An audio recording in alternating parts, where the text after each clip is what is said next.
কি ভাবতেছো?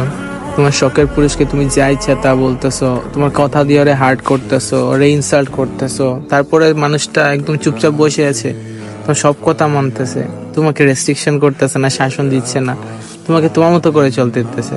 খুব খুশি হইতেছো তাই না আপু? আসলে কি জানো, কংগ্রাচুলেশনস, তুমি খুব জলদি নিজের শখের পুরুষকে হারিয়ে ফেলতে চলেছো। একটা পুরুষ বদলায় নারীর অবহেলায়, নারীর থেকে পাওয়া কষ্টে। যখন পুরুষ দেখে যে সে তার শখের নারীকে কিছু বোঝাতে পারতেছে না, ওর কাছে তার ফিলিংসের কদর নাই, রেসপেক্ট নাই, কিচ্ছু নাই, তখন পুরুষটা ওই নারীকে না বুঝিয়ে নিজেকে বোঝাতে শিখিয়ে নেয়।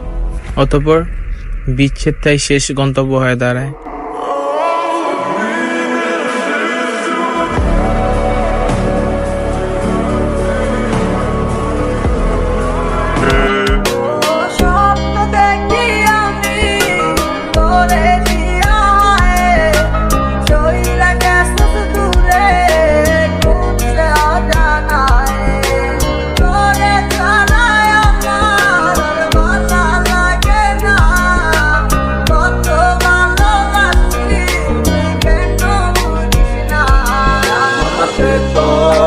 জ্বালাই গেলা মন্ত তুমি দিলা না, প্রেমে পুইরা সব হারাইলাম, তুই বন্ধু ভালো না, মনের সাথেও দাগ লাগাইলাম, চোখ তোমায় ভুলি না, মরতে যায় আর কিসের নেশা তোমার নেশায় কাটে না।